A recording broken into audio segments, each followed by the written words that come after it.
1100 रुपए आपको मक्के के मिलेंगे 1100 रुपए, गेहूं का था इस बार 1500 रुपए और बस ये रेट आपको मिल पाएंगे। इसके अगर इतने रेट पे आपको मिले तो मेरे को नहीं लगता कि आप खेती करेंगे। अभी पिछले 7-8 साल में अगर हम देखें हमारी जमीन के भाव आधे रह गए हैं और अगर और रेट सस्ते होते हैं तो हमारी जमीन के रेट और कम जाएंगे और जब कम जाएंगे तो हमारे पास कोई गुजारा तो हमारा चलेगा नहीं, गुजारा नहीं चलेगा तो जमीन बेचनी पड़ेगी और जब जमीन बेचेंगे तो जो अगली पॉलिसी ये है कि क्योंकि आपने वर्ल्ड मार्केट का मुकाबला करना है और वर्ल्ड मार्केट में हिंदुस्तान वाला हाल नहीं है कि 2-2 किल्ले के 5-5 किल्ले के मालिक हैं। वहां तो 10-10 हजार किल्ले के मालिक भी हैं, 20-20 हजार किल्ले के मालिक भी हैं। अब उनका मुकाबला अगर आप 10 हजार किल्ले वाले का मुकाबला करना चाहो तो 2 एकड़ वाला 5 एकड़ वाला तो नहीं कर सकता। अब अगली जो पॉलिसी है कि यहाँ भी हजारों एकड़ के प्लाट बनाए जाए, बड़े प्लाट बने और बड़े प्लाटों में वही कारपोरेट खेती करे, हमारे बस की तो है नहीं। ये पॉलिसी उसके बाद आने वाली है, यानी अभी कृषि व्यापार कारपोरेट के पास गया, उसके बाद पूरी खेती कारपोरेट के पास गई और अगर ऐसा होता है तो इन दोनों चीजों से पूरे देश का भोजन चंद पूंजीपतियों के गोदामों में होगा और जब चंद पूंजीपतियों के गोदामों में होगा तो फिर वो हाल होगा जो 4 साल पहले दाल में किया। महाराष्ट्र की सरकार ने गुप्त चिट्ठी लिखी देश के सामने, आज तक वो चिट्ठी नहीं आई। गुप्त चिट्ठी लिखी और उस चिट्ठी से दाल से स्टॉक सीमा हटाई। देश के 7 या 8 व्यापारी थे जिन्होंने पूरे देश की दाल खरीद के रखी और 50 रुपए किलो वाली दाल आपको ही 200 रुपए किलो में बेची। और ये हर चीज में होगा। आप प्याज का देखिए, 8 रुपए किलो में हमारे से खरीदा, 80 रुपए किलो में हमें दोबारा बेचा। आलू 5 रुपए किलो में खरीदा था, 40 रुपए किलो में हमें बेचा। तो ये जो खाने की ब्लैकमेलिंग है, ये खाने की जो काला बाजारी है, ये सब उनके जब गोदामों में चला जाएगा तो ये काला बाजारी होगी और जब ये काला बाजारी होगी तो हमारा आज भी जो हाल है, हमारे देश की जो पोजीशन है, जो सोने की चिड़िया देश थी जहां उत्तम खेती थी, आज उसका हाल ये है कि आज भूखमरी वाले 107 देशों में हमारे देश का नंबर 94वां है। आज भूखमरी से करोड़ों लोग मर रहे हैं और अगर ये हाल हो गया, अगर नई पॉलिसी लागू होती है तो फिर करोड़ों लोग और भूखमरी का शिकार होंगे।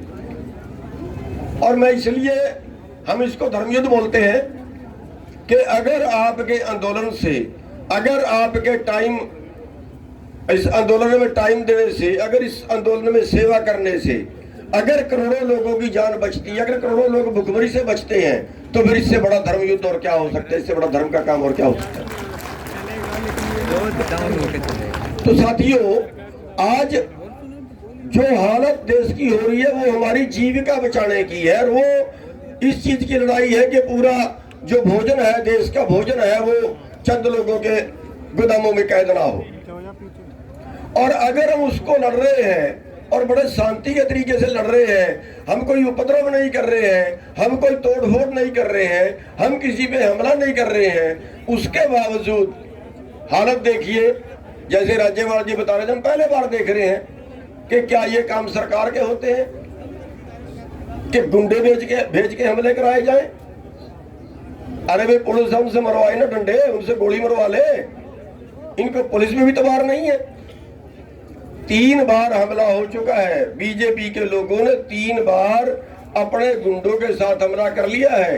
बीजेपी के नेता साथ में है, बीजेपी सरकार की पुलिस साथ में है। तो ये तो फिर गुंडा राज हो गया। और अगर वो हमारे साथ करते हैं, ऐसा करते हैं, तो फिर हमें उनका कौन सी भाषा में जवाब देना है। हम शांति प्रिय हैं, हम पुलिस से बिल्कुल नहीं झगड़ेंगे, हमारे भाई हैं।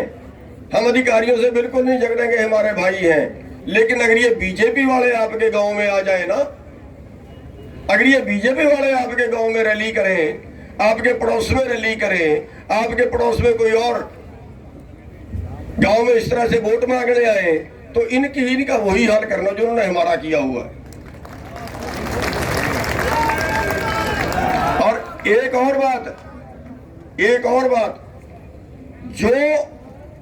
जो आदमी आज इस आंदोलन में सहयोग ना करे,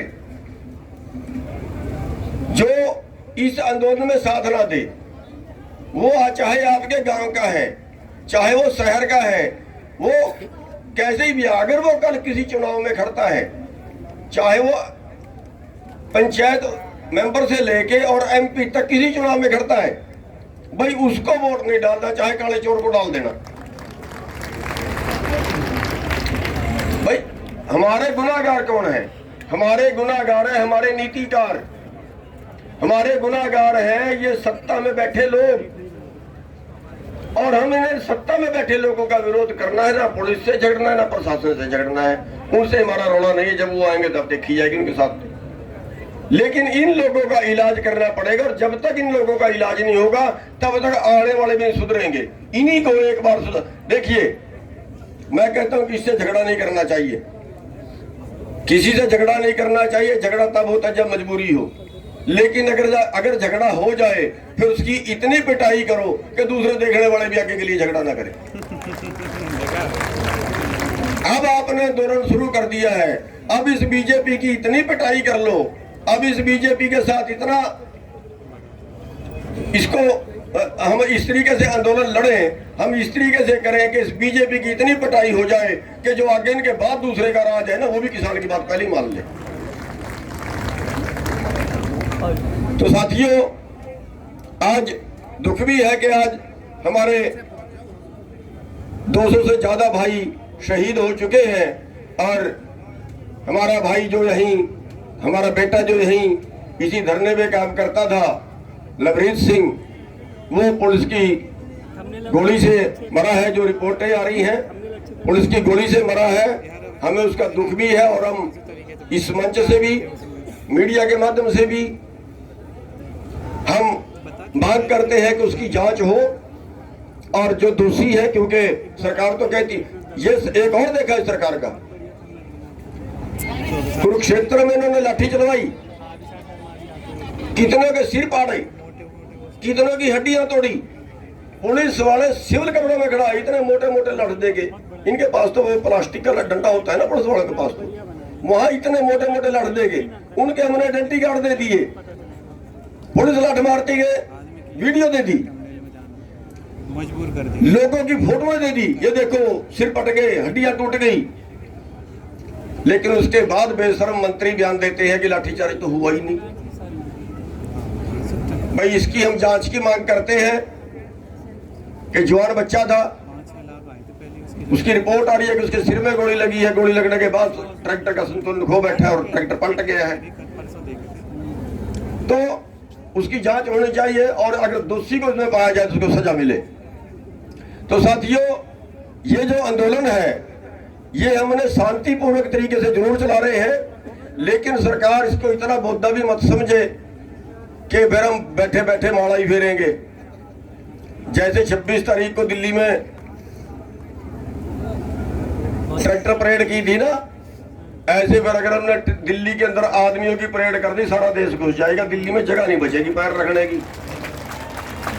कभी फिर कहीं बताया नहीं था, समझ जाना चाहिए सरकार को।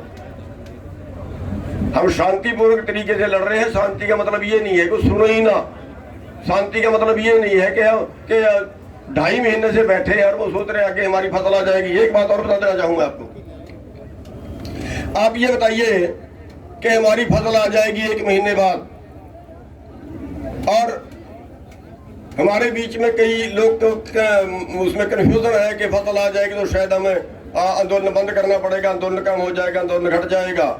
लेकिन आज हमने एकता का परिचय देना है, और एकता का परिचय देना है कि जो भाई यहाँ हैं उन भाइयों का काम पिछले भाई संभालेंगे, उनकी फसल को पिछले भाई उठाएंगे।